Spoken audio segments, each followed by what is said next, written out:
potato.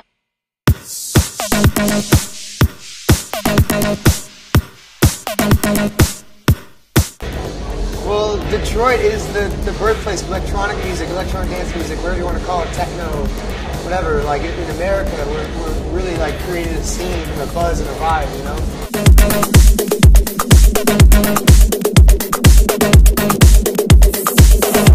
Talk about Detroit and techno, you know, for me, techno is way more than just a music style. You know, techno for me is a way of living, and it's an attitude. You know, it's like, you know, when techno started, it was a small room like this, and you put 200 people together, and you listen to music no one else would listen to, and just because it's something you feel.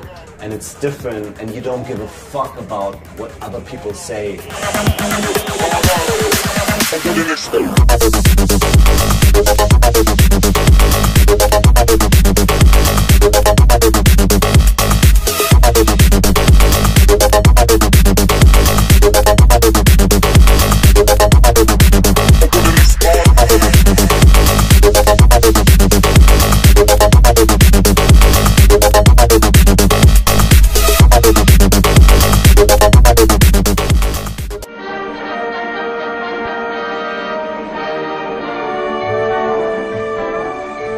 Frequently called the most cosmopolitan city of the Midwest, Detroit today stands at the threshold of a bright new future, one rich with the promise of fulfillment.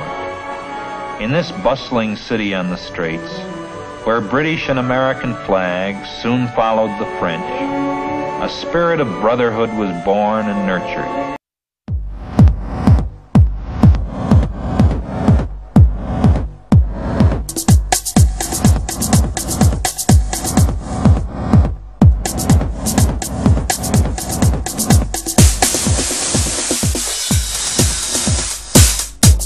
So many different variations of it, you know, of electronic music now. You know, they call it EDM, but you know, that's just another way of changing the word around, because all the new kids, they hear it that way because to them it's new and it's fresh, but it started a long time ago.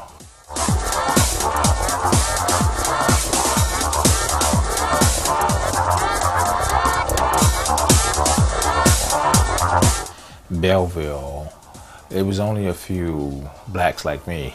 It was Derek, it was Juan, it was Aaron, and a handful of others. So it was totally different from what I was used to. So it took me a while to adjust the school systems. It was new anyway, because I'd never been in a junior high, elementary, junior high. That's new, you know. That was just a new experience for me anyway. Yeah, I mean, I think it's great that techno has evolved from the beginning, and it's changed. I mean, I'm gonna tell you from the beginning, I went to college, and on my college campuses, it was the people who listened to techno, they were all black. I mean, it was just unbelievable. It was like that was the only people that would listen to this music.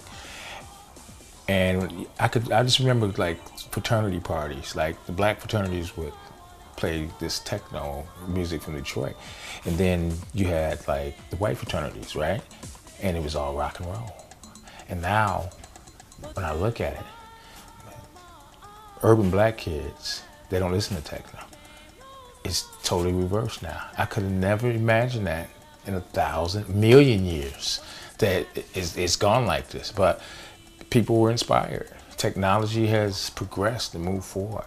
And it's great to see that, I mean, the whole world knows techno, you know, no matter what, they know it. It's played, we play all around the world as DJs, music go out there as producers.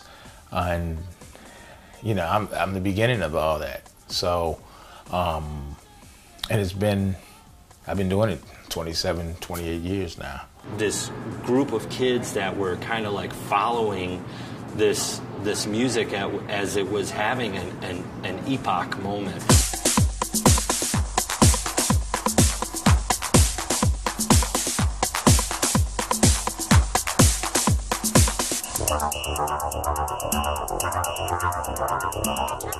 it was a really cool time to be here. You know, the Packard plant is one of those things that is synonymous with that era. We've done a few parties there. When I worked with Richie, you know, we did the first ever Plastic Man live show there in 1995, and it was just one of those places that, you know, I think every individual that considers themselves an old school raver or a mid school raver or whatever, they have that moment when they're driving by a building and they're like, man, I'd love to do a party there. You know, that was the place. I mean, it was just this huge edifice of concrete and steel, and it was just one of those places where the magic happened, you know, almost every weekend, you know. So it was a great time, you know. It was a really good time, and it just, excuse me, through the natural evolution of things, you know, the scene grew and it gained attention, and then the police started paying attention, and, you know, it ultimately, because of that, the scene kind of got beat back into the nightclubs and things like that, you know, and that era just doesn't exist anymore. I think, you know, that kind of attitude, for me personally, that was always in my music. You know, I make music for myself. I make the music that I like. I don't make music because I want to make you happy or whatever. Of course, if I make you happy in the end, that's cool. And when I go out there as a DJ, I want to make people happy. But like the first intention of making music is you make music to inspire yourself and to inspire the people. But yeah, techno. I mean, yeah, as I said, I think it's pretty much like a punk rock vibe, and I think that Sonny has that attitude as well. And for us, the Dark Blood project pretty much shows that a lot, I think. Yeah, Dark Blood is just me and Alex, boys numbers. And you know, I was in Berlin on a day off on tour, and like I actually had a couple days off, and you know, we just ended up hooking up, and like we, you know, went back to his place and just started listening to music and sort of making records. We made like two songs in 2 days, and like just had a lot of fun making music together because we worked from different angles. He's on like the complete analog, and I'm like 100% in the box, and we get to like make some cool sounds. And we're like not even trying to make a big deal about it. We're just having fun making music together, and people like it, so we're just playing some, you know, shows.